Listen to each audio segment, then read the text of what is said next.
Dhegaysta ama daawada ku soo dhawow qaybtii saddexaad sheekadii la magac baxday qaladkii murugada badnaa.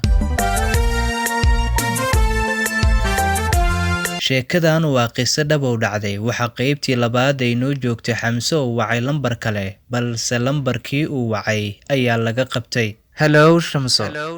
Sidee tahay? Shamso beelayaa waa adiga. Markii intaa Xamse uu maqlay taleefanka ayuu jaray, waxaana uu durbo iska dhaadhiciyay in la siiyay lambar qalad ah, isla markaana loogu talagalay arrintan. Sidoo kalena waxa uu u fasirtay in lambarka loogu dhiibay ama taleefanka qof kale. Su'aalaha maskaxdiisa ka dhex guuxaya ma aysan ahayn kuwa uu jawaabo u heli karay xilligaasi, balse isagoo madaxa uu xanuunayo misana aan habeenkaasi wax casho aan cunin ayuu iska seexday. Farxadda guriga uu ku yimid waxay isku beddeshay murugo aan cid kale la qabin oo isaga xilligan uu dhex dabaalanayo. Dhankeeda Shamse sida caadada u ahayd habeenkii cashir akhriskeeda ayay iska gashay, balse waxay soo xasuusatay in wiilka ay siisay lambar aan sax ahayn, maadaama lambarkeeda labada lambar ee ugu dambaysa ay isdaba marisay.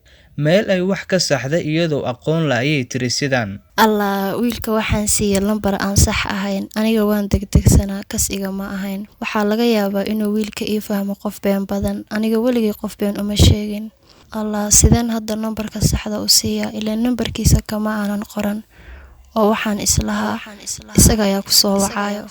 Habeenka iyadana Shamse waxay isweydiinaysay su'aalo badan, waxaana ay dareemaysay in galabkaasi qalad weyn ay gashay. Xamse oo yara farxad gelinaya ayaa aroor hore hurdada ka soo kacay, waxaana subaxan uu ku soo laabtay jadwalkiisa hore.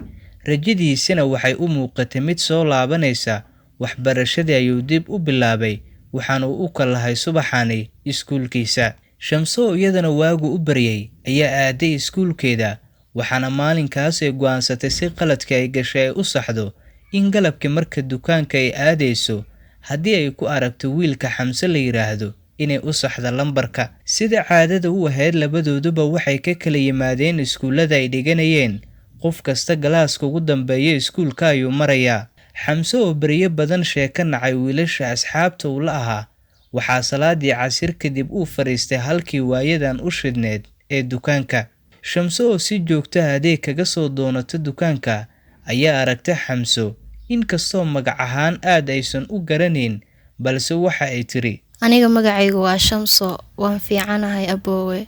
Maalin hore waan yara daahsanaa, nambar qaldan ayaa kuu qoray ee hadda nambarkayga qoro. Sidii ayuu Xamse lambarka ku qortay, maadaama dad kala duwan oo marba dhinac u dhaafayay halka ay taagnaayeen ay marayeen, qof kastana uu yara xishoonayay. Sidii ayaa la isku macsalaameeyay.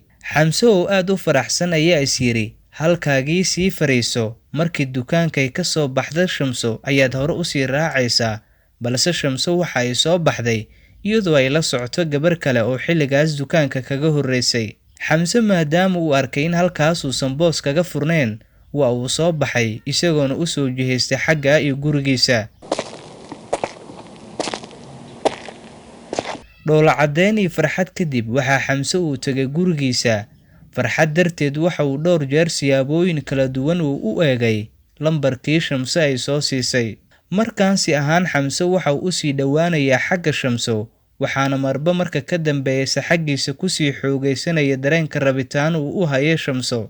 Sida isagu uu wax u dareemayay, Shamse ma ahan qof iyada u dareemaysa, balse waxay qiyaas ahaan dareemaysaa in wiilkan uu yahay wiil wanaagsan, sidoo kalena uu mudan yahay in waqti ay siiso.